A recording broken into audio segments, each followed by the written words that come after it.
Insecurity is one of the dominant issues discussed in Nigeria. Insecurity occurs almost on a daily basis across the country. Right-thinking and sane Nigerians are concerned about the ugly trend. Nigeria is faced with violence between herders and farmers, which has escalated, killing over 1,300 people since January 2018. The conflict has resulted in colossal losses with effects in local communities and families. Conflicts between farmers and herders can be understood as a problem of access to land. Cattle herders, mostly from the Fulani tribe in the country's northern region, has been accused of allegedly masterminding kidnappings and rape in the southwest, dominated by the Yoruba. Random movements are usually taken by nomadic herdsmen, while planned movements are taken by the semi-nomadic pastoralists. A primary reason for the migratory nature of the herdsmen is to reach areas with abundant grass and water for the cattle. The farmers-herders clash is not just starting, but it is taking a very, very worrisome dimension now, as we are all aware. It is purely an economic problem, but the way it is going, it is now being enlarged to possibly religious problem, ethnic problem, even political, but it remains economic problem. People are now trying to say, oh, it's religious because they believe some Fulanis they belong to a particular religion, but not all Fulani belong to a particular religion. Some attach ethnicity that, oh, they are from a particular part of the country, forgetting the fact that those who invest in cow business, they are from all over the country. And it's economic in the sense that the herdsmen wants to feed their animal, and they are doing so wrongfully by intruding into people's farm, destroying their farmland, killing the farmers, raping their women, committing all sorts of atrocities. And now it's going on unabated. It has now gotten to the extent that you see the so-called S-men or bandits capitalizing on the large space that we have in the country to waylay travelers, take them into the bush, and then demand for ransom. We don't really need them. So we are trying one way or the other to make sure that we comb this place so that those things that are happening in the other community like Odigi or Digwetwe and so ever. So we are begging the state government and in terms of security, we still need more arms. Farmers and herders, it's an inherited issues. It's something that is been existing before me born you. We grow up and met it. So it's just that the way the insecurity now come. People are using that one to cover. We are still talking to both sides to manage each other. The Fulanis, those who own the cows, they promise that inshallah for now, whenever they eat someone's crops, they are ready to settle. And the farmers too, they should also bring their mind down by telling the Fulani, some of the farmers who are not traveling, to telling the Fulani should leave the state or to leave the where they are staying. It can never be done because there is law guiding every Nigerians to remain where you are and do your business. Constitutionally, you have right. Those are the areas. But with the measure that His Excellency, the Governor of Edo State, to inshallah, within a short period, we'll see the outcome and the whole thing will go on. It will finish by the grace of God. These herdsmen, when they trouble us along the Edo State and everywhere, so it is good make we organize vigilante and security, government security, so that each of the community will be guiding every community with security. If we follow like that, every community begin guide community versus security and vigilante in everywhere, we will succeed of this henchman. Apart from that, we say make we wait for only government. It can never be done. It can never possible to succeed over it at all. Let vigilante, then we know the way to work out all about the bush. Police, they can never know the way to trek inside the bush alone without vigilante. So it is good make we community organize vigilante and let government do the help with a vigilante. Herders have been in this place from time, and we've never had any issue together. Where they want to misbehave, the moment, because we always show concern, the moment we caution them that this is what we want, they adhere immediately. That's what usually happen here. We don't even want, because based on students area, we don't even want, students area, the moment they even see cow, they like to chop meat too. And we stand in the position to make sure they don't do that rot. Don't kill cow because say you want chop cow. Severally in this community, where some students or some criminal elements have killed cows, we stand and be against them. We'll call the police. The moment they come and arrest the situation. They don't misbehave to the extent of dealing with people in the farms like we've been hearing, or the other communities. We've not been hearing that. We are able to curtail those students. No, we don't want this one. We don't want this one. As you see everybody moving around, we have been able to be taking care. Security, the community, the youth chairman, they have been handling so many affairs too. Farmer herder clash. They have made our people to be lazy, because we Edo, we are not a lazy people. They call us a city of blood. In the olden days, nobody dare venture Benin. Now, our Benin, they catch us as a mugu. We fold our hand for foreigner or for another state to come and be ruling us, pissing, urinating in our head. I don't tolerate it. Because why? Our people, before the Northerners started bringing food to Edo, we have been making farm. I was once a farmer. It is this time that I don't farm again. I was a farmer. We got our food from the farm. But now, any woman that goes to the farm, they will rape them, they will kill them. Fear doesn't let them to go farm again.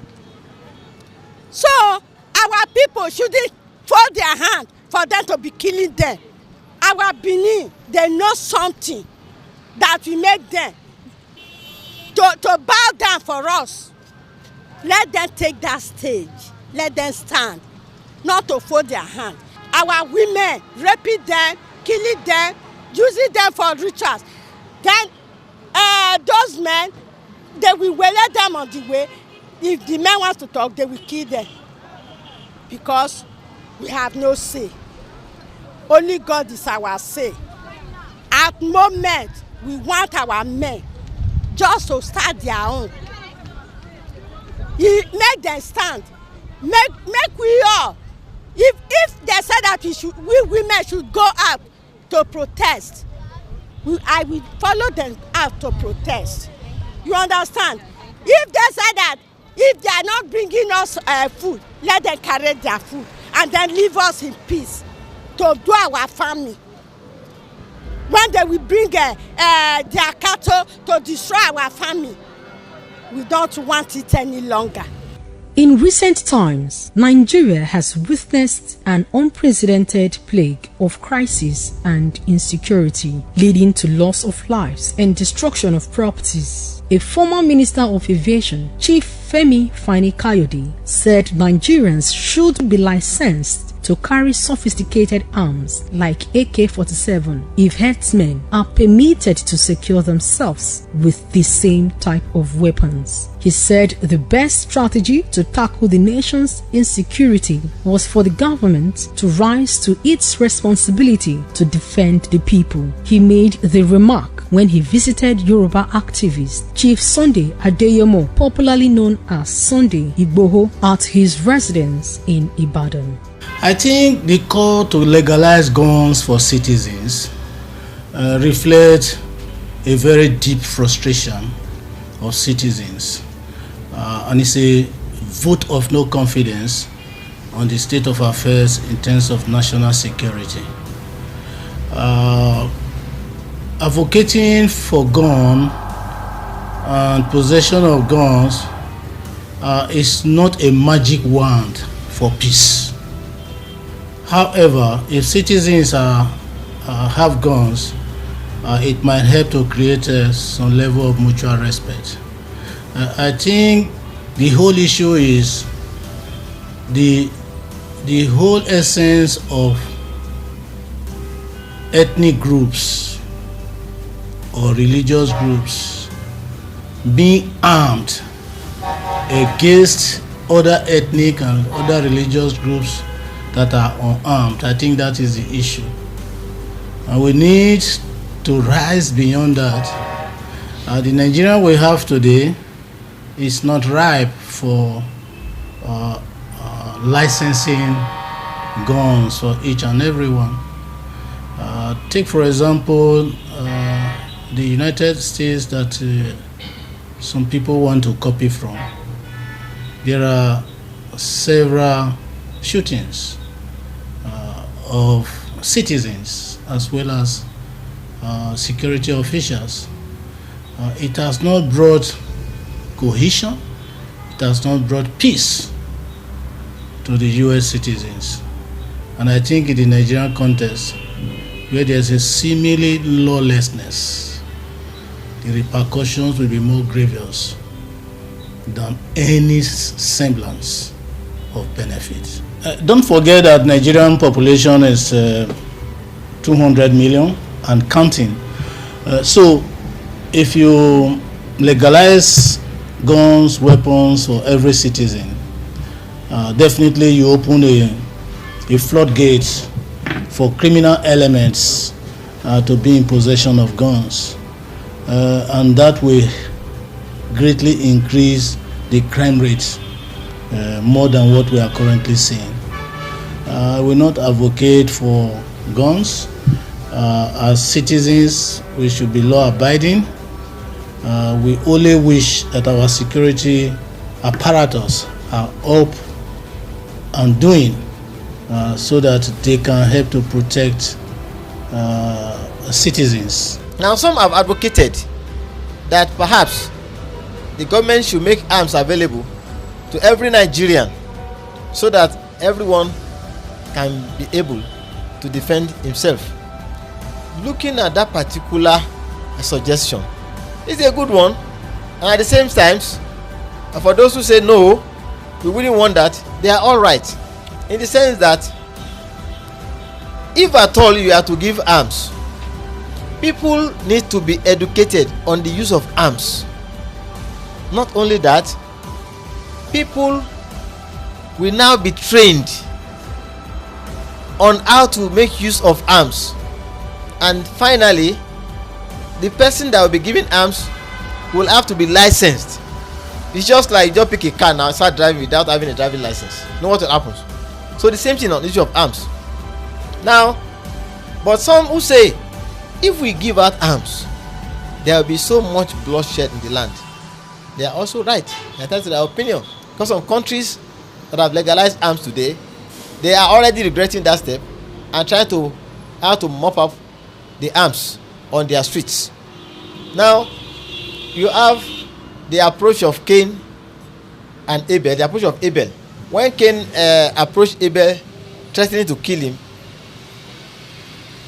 Abel said, if you raise your hand to kill me, I will not raise my hand to kill you. I would rather prefer that you carry the burden of my sin as well as your own sin, so that you end up in the fire of hell. Yeah, if you kill me, then you have soiled your hands with blood and you will go to the fire of hell. That is the Abel approach. And then we have the self-defense approach. Prophet Salam says that if a thief enters your house, fight with him. The companion says, but if he kills me, Prophet says if he kills you, you go to paradise. He went and said, but if I kill him, Prophet says if you kill him, he goes to hellfire. So mean that you have the right to defend yourself, your property, and members of your family. So those who advocate for arms, fine and good, provided the government will be able to control these arms in circulation, because you already have the arms in wrong hands. So if those who are having the arms now, they are the bad people, then the government should also allow some good people to also be licensed to have these arms in order to protect the majority of the good people.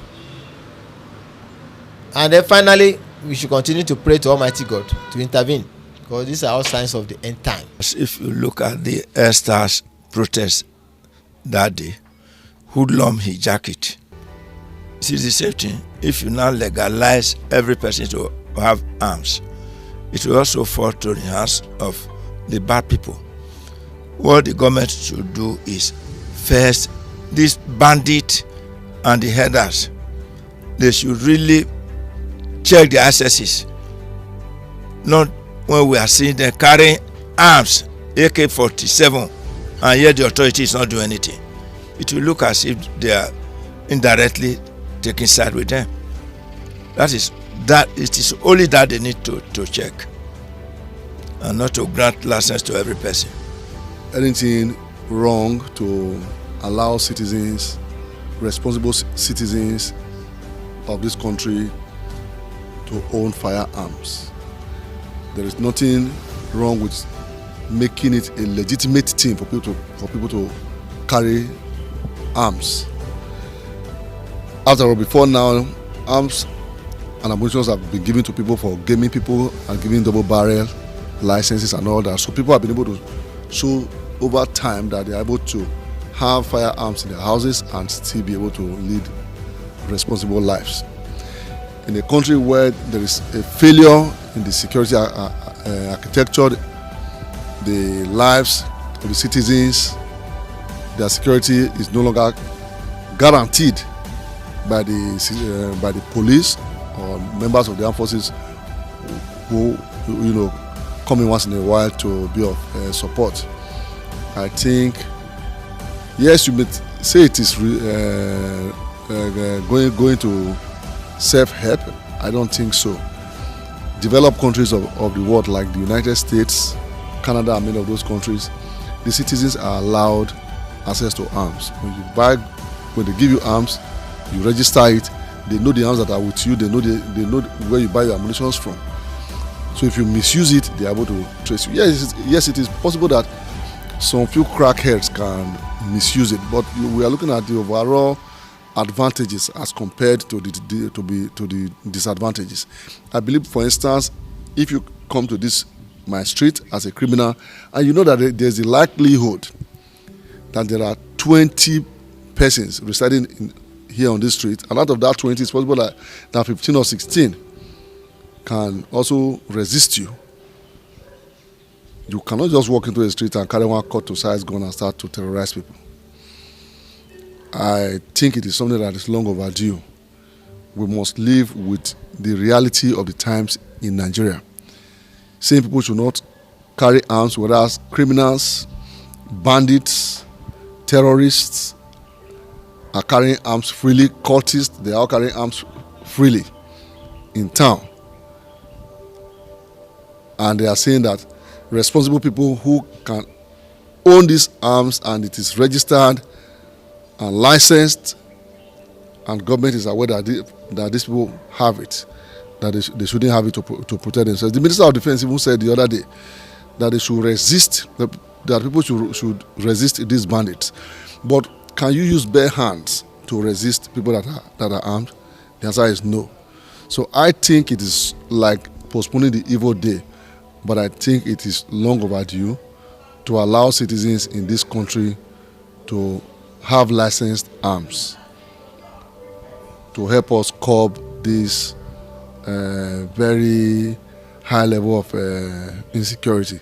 That will even make the work of the police easier, and it will take the members of the armed forces off our streets.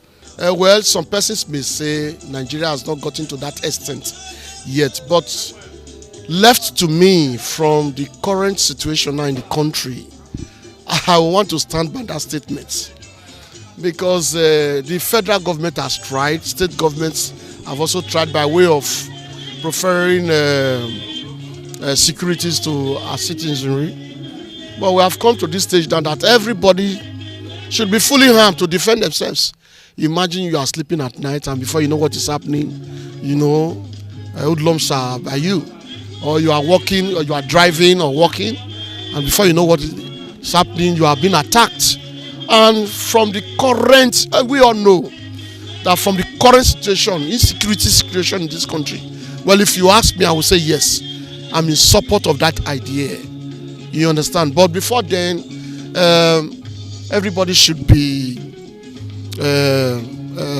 informed and enlightened on how to go about carrying arms and ammunition.